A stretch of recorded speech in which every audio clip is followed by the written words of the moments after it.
Numa entrevista que você deu, você falou um negócio que eu achei muito interessante, que você teve que sair do armário 2 vezes pra sua mãe, pra sua família. Como Exato. foi? Então, porque sendo uma pessoa trans, né, acontece muito, né. A primeira vez foi bem nesse período que eu fiquei mal.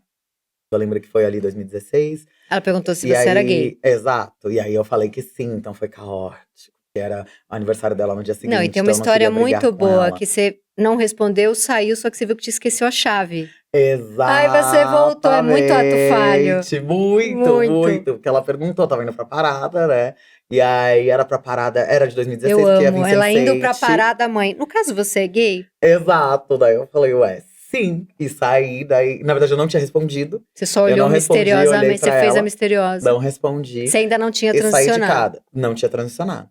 Saí de casa, vi que esqueci a chave, voltei, daí ela falou: "Você não respondeu a minha pergunta". Aí eu respondi. Nesse período foi um período muito caótico, porque era período que eu estava Você mal. tinha 16? Não, era 2016, eu já tinha se eu sou de 98, eu sei fazer essa conta? Não, sou de 92, então 92, 2002, 2012, mais 4, eu tinha 24. Tá. Eu ia fazer 24, estava com 23, porque eu sou do final do ano. Nossa, você demorou pra ter a conversa com a sua mãe. Sim, Mas muito, muito, porque tinha uma questão sempre teve uma questão muito grande, principalmente para as pessoas LGBTs da minha geração ainda, que é essa questão do tipo, hoje já era mais um pouco mais aberto naquela época, muito menos do que é hoje, mas tinha uma questão sempre com o sucesso. É a questão do quando você tiver, sei lá, ou a condição de sair de casa, ou você está bem financeiramente, aí você pode falar, porque meio que você tem um aval do capitalismo para ser quem você é. Naquele momento eu Nossa, estava sem é esse aval. verdade, eu já reparei isso em várias histórias. Só ninguém Exato. tinha colocado dessa forma inteligente, mas é total isso. Sim. E também família evangélica, né? Família evangélica e tudo mais. Então, mas só que eu também sempre tive uma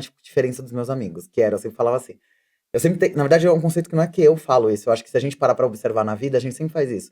Dificilmente a gente faz perguntas que a gente não sabe a resposta ou não espera a resposta. Se Uhum. você espera que vai ser uma resposta que você não quer, você vai empurrando o problema com a barriga. Você não pergunta, você já pergunta. E a maioria das perguntas que a gente faz, a gente já sabe a resposta, é só uma Uhum. confirmação. Sim. Então eu sempre falei, se um dia a minha família perguntar se eu sou LGBT, eu vou responder, porque se tá me perguntando é porque quer ouvir a resposta. Sim, Porque tá que dá pra preparado, saber tá porque que dava preparado. pra saber? Dava, meu Dava! amor, meu amor, Desde a socorro. infância. A Exatamente. Érica fala: "Eu não saí do armário porque eu nunca entrei, eu já era uma criança absolutamente gay". Exato, exato, não tinha como, não tinha o que eu falar, gente. "Ai, tem uma passabilidade", não, pelo amor de Deus, não tinha nada. E aí foi a primeira vez, dessa vez foi mais caótica, porque ainda estava todo esse processo de me redescobrir. Acabei entrando mais, ficando mais depressiva, porque como eu sempre tive esse conceito de se a pessoa pergunta, ela quer ouvir a resposta, minha mãe ela foi reativa negativamente, a gente sempre foi muito próxima. Vocês Então, eram como nesse momento grudadas. foi isso, eu sempre pensava, nossa, tô parando de falar coisas na minha vida. Quando ela perguntar, eu vou poder falar que sim, eu vou poder voltar a falar coisas. Como ela reagiu negativamente, falei, agora, tipo, eu perdi uma pessoa que tá dentro da minha casa. Uhum. Então E durou seu uns pai 6 vivo na meses. Não, meu época? pai já tinha falecido, ele faleceu em Então vocês 2003, não tiveram essa 13. A conversa? gente não teve essa conversa, já faziam 3 anos que ele tinha ido.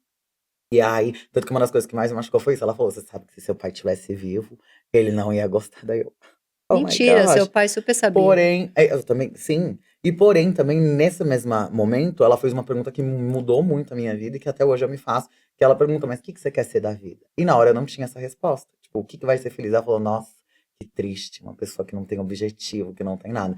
E na época eu fiquei tipo: "Meu Deus do céu, eu não tenho essa resposta". E hoje eu me refaço essa pergunta várias vezes e tá tudo bem não ter a resposta. Uhum. E foi com base nessa pergunta que nesses outros 6 meses eu cheguei nessa conclusão e comecei a trabalhar com internet. Depois disso, quando eu comecei a trabalhar com internet, eu virei pra ela, baixei o Instagram no celular dela, falei: "Tá aqui minha irmã, você vai isso aqui o nome desse aplicativo é Instagram, ativei as notificações, qualquer coisa que eu fizer fora de casa, eu vou trabalhar com internet, que não sei o quê". Ela falou: "Não tô entendendo, mas você vai ser feliz fazendo isso?". Eu falei: "Vou". Era a véspera de Natal.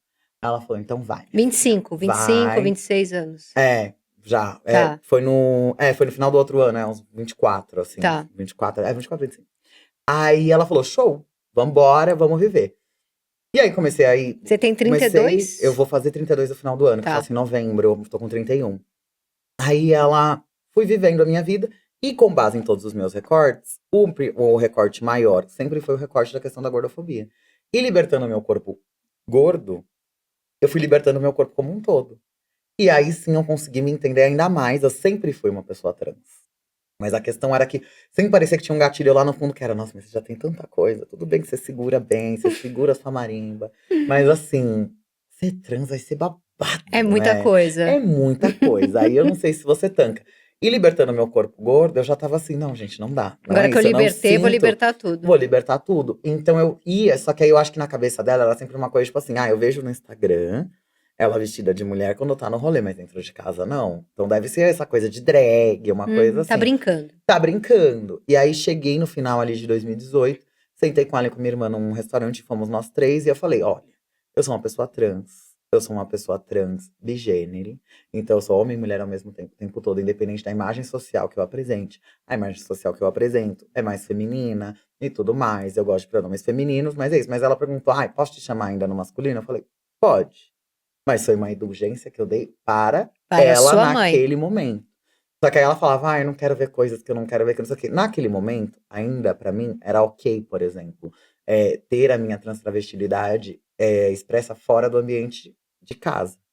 E isso, com o tempo, foi ficando cada vez mais difícil, né? Então, aí passou 2019, quando chega 2020, que eu tô trabalhando com internet, tô trabalhando com internet dentro de casa.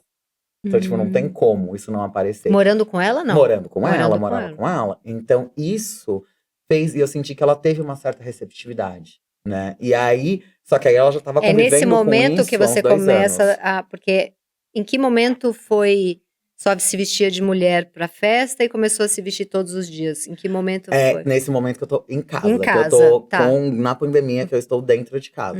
Que aí sim é a Bielo 24 horas. Tá. Porque não tem o momento de sair. De ter que ser a Bielo fora de casa, entendeu? E aí foram quando a gente teve mais conversas. Só que nessa segunda saída do armário, lá no final de 2019, já foi muito mais tranquilo. Foi muito mais fácil eu sentar, conversar com ela, explicar e ela conseguir receber isso. E eu também devo muito isso à produção de audiovisual. A gente já tava tendo novela, a gente tava tendo A Dona do Pedaço, que tava passando, que tinha Glamour Garcia, a gente já tinha tido outras novelas que a Força do quer dizer, a Força do Querer, tinha lá, que a gente já teve um processo. Como você chamar? A Força do Transfake, porque, né, colocaram transfake na novela, porém traz o assunto. Trouxe o assunto, e a gente teve um assunto de uma maneira gradativa, porque não sou só eu, não gosto de novela sozinha. Minha avó é noveleira, minha mãe é noveleira, então a gente já tinha tido ali uma novela que falava como é o processo de transição. Como foi pra sua avó? E aí, pra minha avó foi até mais tranquilo. Minha avó, ela foi mais, isso aí de vez em quando ela erra, mas é mais de boa. Mas pra minha avó foi mais de boa. E eu consegui explicar pra minha avó como é o meu trabalho. Por causa da Dona do Pedaço, porque eu tinha a Vivi Guedes. Aí um dia eu virei pra ela, porque ela falava, você não trabalha? Você fica em casa o dia inteiro? O que você faz? Que trabalho é esse? O que você faz? Aí eu falei, sabe a Vivi Guedes? Então, faço igual. Gente, os personagens ajudam muito. Já sei o que você faz, trabalha com internet, bota ali. Ajuda muito, novela ajuda muito as pessoas a entenderem as coisas, porque é isso, né? Eu acho que é a produção audiovisual de entretenimento que mais abrange o nosso país todo. Eu, como roteirista, a minha família só entendeu o que eu fazia quando eu escrevi novela. Aí. Então... entendi. Você escreve uns negócios que o povo fala. Exato. É igual quando alguém faz jornalismo, que fica. E quando é que você vai sentar na mesa do Jornal Nacional? Okay. Quando é que você vai pegar o lugar do William Bonner? Aí você fica tipo, não, tem muita coisa pra fazer. Sim. Então eu consegui explicar com mais facilidade. Então quando eu expliquei, eu já tinha tanto essa novela quanto a da Glamour, que era uma pessoa que já tinha transicionado, e alguns problemas que essa pessoa estava passando ali. E hoje eu vivo numa realidade onde você tem realidade de pessoas trans que já são trabalhadas de uma maneira diferente, você já coloca elas tendo sucesso, e mesmo assim ainda as questões sociais que a gente tem, mas já sendo muito mais absorvidas, né? Esses tempos atrás, né, a Irina Cordeiro, ela foi numa feira nordestina, e ela falou, esse cara, ela mostrou um artista, que ele a vida inteira, ele tem, eu acho que uns 70 anos, a vida inteira ele fez Mulheres de Barro. E aí tinha umas que eram um pouco diferentes. Ela olhou e falou, o que são essas? Ele falou, é a novela agora que tá passando, que é Renascer. Aí ele falou, que eu vi na novela Renascer, essa daqui são mulheres trans. Olha. Que eu tô fazendo. E, tipo, é um homem que não entende exatamente o conceito, mas ele já entendeu que existe e absorveu. E você sabe que não é que ele entendeu comercialmente. É realmente a forma da arte dele. Então é uma mulheridade que existe e que eu também quero representar na minha arte. Então a novela ajuda muito. Então pra receber nessa segunda saída do armário, eu acho que foi mais fácil. Porque a gente teve processos ali de audiovisual que ajudaram muito. E ela também já tinha tido, até mesmo dentro da religião dela, já textos dentro da igreja que ela já tinha ouvido. A gente passou o final do ano de 2020, que era quando eu já tinha essa mulheridade dentro de casa. A gente teve uma leve abertura ali na pandemia. Aí eu levei ela pro Rio de Janeiro, que a gente ficou dentro de um hotel, né? Não tinha os fogos de Copacabana, mas era um momento que a gente já juntou, só eu e ela. E a gente tava jantando nesse jantar da virada do ano.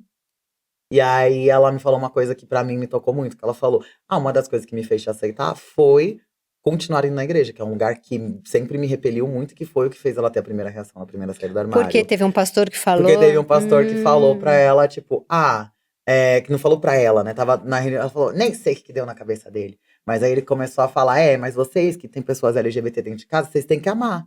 Vocês têm que aceitar. Porque na rua, vocês ficam falando que na rua não vão gostar, mas e dentro de casa? Vocês não vão amar? Vocês vão expulsar? Daí ela falou, desde esse dia Gente, que eu comecei pastor e novela a entender. ajudando todo mundo. Eu fiquei passada. Mas quando ela contou isso, da novela eu já sabia que eu assisto. Agora, da igreja, eu falei assim, axé, Nossa, vambora. Um pastor maravilhoso. E aí foi, e que são poucos, né, que a gente sabe que vão fazer. Não é que isso quer dizer que o dogma dessa igreja em específica que ela congrega tem isso, não tem de forma alguma. Foi realmente obra deste pastor, dessa pessoa em específico. Mas, e aí com o tempo ela soube aceitar e tá tudo bem. Mas a segunda vez já foi mais fácil.